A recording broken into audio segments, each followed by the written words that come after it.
Hi food lovers, welcome to Satya food club. ఈరోజు చాలా టేస్టీగా ఉండే రవ్వ లడ్డుని జ్యూసీగా ఎలా ప్రిపేర్ చేయాలో కూడా చూపిస్తున్నాను.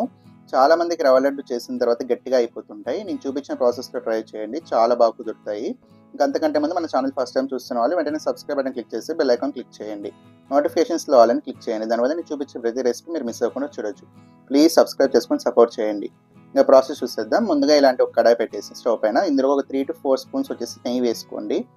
ఈ నెయ్యి కాస్త హీట్ అయిన తర్వాత ఇందులోకి నేను ఇక్కడ 2 కప్స్ వరకు బొంబాయి రవ్వ తీసుకుంటున్నాను. అంటే సూజీ రవ్వ అంటారు కదా, ఆ సూజీ రవ్వని 2 కప్స్ తీసుకోవాలి. మనం ఈ సూజీ రవ్వని లో ఫ్లేమ్ పెట్టేసి బాగా ఫ్రై చేసుకోవాలి. మనకి లైట్ గోల్డెన్ కలర్ వచ్చిన వరకు ఫ్రై చేసుకోవాలి. అప్పుడే మనకి రవ్వ లడ్డు అనేది చాలా టేస్టీగా ఉంటుంది. ఫ్లేమ్ మాత్రం ఇక్కడ లో ఫ్లేమే పెట్టుకోవాలని గుర్తుంచుకోండి, లేదంటే మనకి రవ్వ అనేది మాడిపోతుంది, టేస్ట్ బాగుండదు, మాడు వాసన వచ్చేస్తుంది. చూడండి, ఈ విధంగా మధ్య మధ్యలో కలుపుతూ మనం ఫ్రై చేసుకోవాలి. అప్పుడే మనకి ఈవెన్గా ఫ్రై అవుతుంది. ఈ విధంగా గోల్డెన్ కలర్ వచ్చేంత వరకు ఫ్రై చేసి ఒక బౌల్లోకి తీసేసుకోండి. ఇప్పుడు ఇంకా అదే కడాయిలోకి మళ్ళీ ఒక 3 to 4 స్పూన్స్ నెయ్యి వేసుకోండి.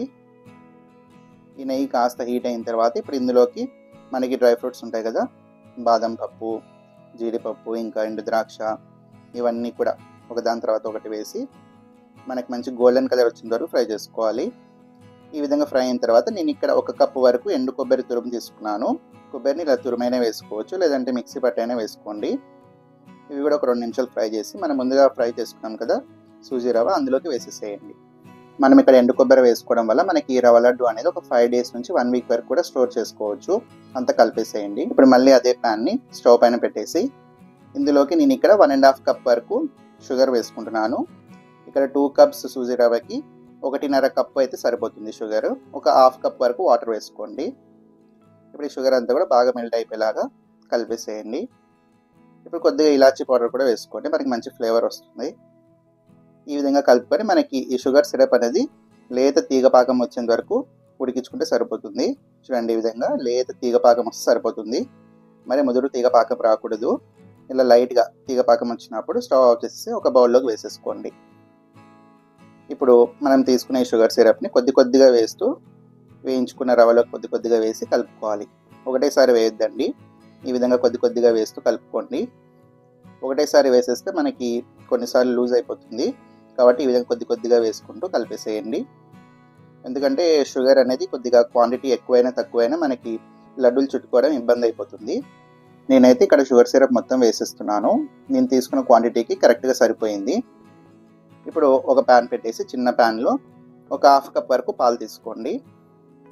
ఈ పాలను కూడా లో ఫ్లేమ్ పెట్టేసి కొద్దిగా మరిగించి ఇంకా స్టవ్ ఆఫ్ చేసేసేయండి. ఇప్పుడు మనం కాంచుకున్న పాలని కాస్త గోరువెచ్చగా ఉన్నప్పుడే మనం ముందుగా షుగర్ సిరప్ వేసి కలుపుకున్నాం కదా సూజీ రవ్వలోకి కొద్ది కొద్దిగా వేస్తూ కలిపేసుకోవాలి. మనం వేయించుకున్న ఈ సూజీ రవ్వ అనేది కొద్దిగా గోరువెచ్చగా ఉన్నప్పుడే ఈ పాలను కొద్ది కొద్దిగా వేస్తూ మనకి లడ్డూలు చుట్టుకునేకి వీలయ్యేంత వరకు కొద్ది కొద్దిగా పాలు వేసుకుంటూ కలుపుకోవాలి. చూడండి, ఈ విధంగా మనకి లడ్డూలు వచ్చేలాగా కొద్ది కొద్దిగా పాలు వేస్తూ కలుపుకోవాలి. పాలు కూడా మొత్తం ఒకేసారి వేయొద్దండి, ఒకేసారి వేసేస్తే మరీ లూజ్ అయిపోయి లడ్డూ చుట్టుకోవడానికి రాదు.